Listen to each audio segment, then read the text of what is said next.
లూకా సువార్త 23వ అధ్యాయం 46వ వచనం. అప్పుడు యేసు గొప్ప శబ్దముతో కేక వేసి, తండ్రి, నీ చేతికి నా ఆత్మను అప్పగించుకొనుచున్నాను నేను. ఆయన ఈలాగు చెప్పి ప్రాణము విడిచెను. ఎవరికి మనం అప్పచెప్పాల్సి ఉంటుంది? ప్రాణం. ఎవరికి అప్పచెప్పిండు? తండ్రి అయిన దేవునికి. మనది కాదు ఈ ప్రాణం. దీని మీద మనకు ఎటువంటి హక్కు లేదు. మనం గుర్తుపెట్టుకోవాల్సినటువంటి మాట.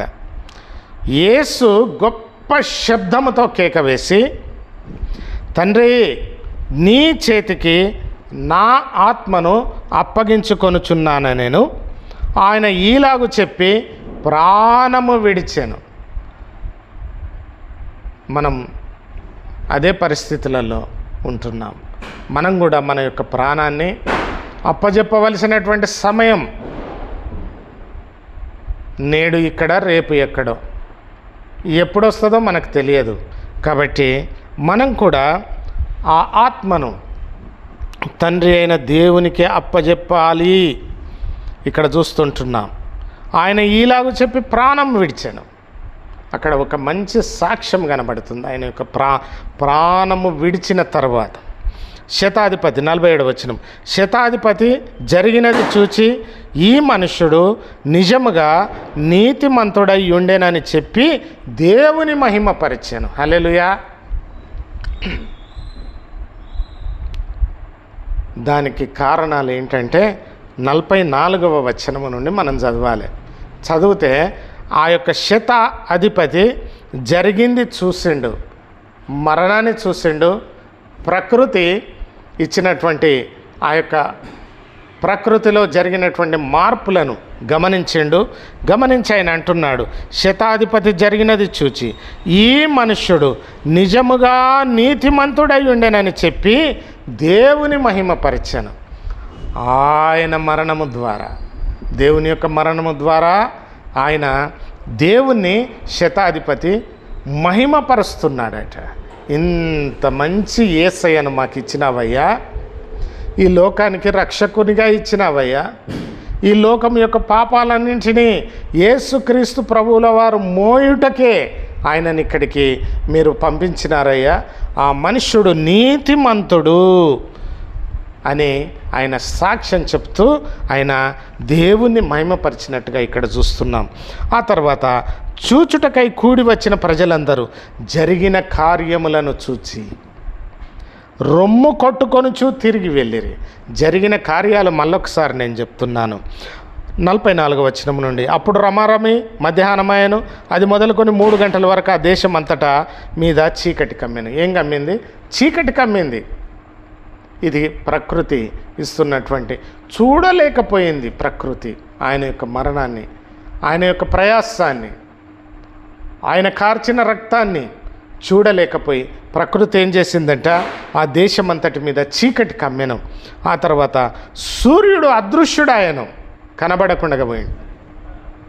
ఆ దేశమంతటి మీద, ఏదో బస్తీలో కాదు, ఏదో గ్రామంలో కాదు, ఏదో పట్టణంలో కాదు, ఆ దేశం అంతటి మీద చీకటి కమ్మెను. సూర్యుడు అదృశ్యుడాయను, గర్భాలయపు తెర నడిమికి చినిగెను. అప్పుడు యేసు గొప్ప శబ్దంతో కేక వేసి, తండ్రి, నీ చేతికి నా ఆత్మను అప్పగించుకొనుచున్నాను. నేను పైన జరిగినటువంటి కార్యాలను చూచి 48వ వచనంలో, చూచుటకై కూడి వచ్చిన ప్రజలందరూ జరిగిన కార్యములు చూచి రొమ్ము కొట్టుకొనుచు ఏడుస్తూ ప్రలాపిస్తూ తిరిగి వెళ్ళిరి. నీతిమంతుడైనటువంటి యేసుక్రీస్తు ప్రభుల వారికి జరిగినటువంటి ఆ యొక్క మరణ శిక్షను చూచి రొమ్ము కొట్టుకొనుచు ఏడ్చుచు ప్రలాపించుచు వెళ్ళిరి. సరే, రొమ్ము కొట్టుకొనుచు ఏడ్చుచు ప్రలాపించుచు అక్కడ కూడి ఉన్న ప్రజలందరూ వెళ్ళినట్టుగా మనం చూస్తున్నాం. ఈ ప్రత్యేకమైనటువంటి సమయంలో ఆయన మరణం ఇప్పటికీ వృధా కాలే. ఆయన రక్తం ఇప్పటికీ ఏరులై పారుతుంది ఈ లోకములో. అనేకులను దర్శిస్తుంది ఆ రక్తం, అనేకులను ఆయన వైపుకు నడిపించుకుంటుంది, రక్షణ మార్గములో నడిపిస్తుంది ఆ రక్తమే.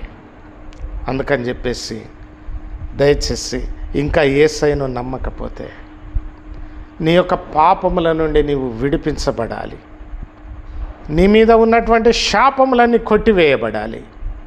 యేసయ్య దగ్గరికి రా. వాళ్ళు ఆ మరణాన్ని చూచి రొమ్ము కొట్టుకొనుచు ఏడ్చుచు అంగలార్చుచు వాళ్ళు వెళ్ళినట్టుగా ఇక్కడ చూస్తున్నాం. ఈ దినం పాపి అయినటువంటి మానవుడు కూడా దేవుని యొక్క సన్నిధానంలో, అయ్యా నేను పాపినయ్యా, అయ్యా నన్ను రక్షించయ్యా, అయ్యా నన్ను కనికరించయ్యా అని మనం కూడా ఏడుస్తూ ఆ పరిశుద్ధుడైనటువంటి దేవుని యొక్క సన్నిధానంలో సిద్ధపడదాం. మనల్ని మనం సిద్ధం చేసుకుందాం. ఆ పరిశుద్ధుడైనటువంటి దేవుని సన్నిధానంలో మనము ఒకనాడు కనబడవలసి ఉంది. అందుకని చెప్పి ఈ లోకంలో బ్రతికుండగానే యేసయ్యనే నిజమైన దేవుడని మనం ఒప్పుకొనొచ్చు.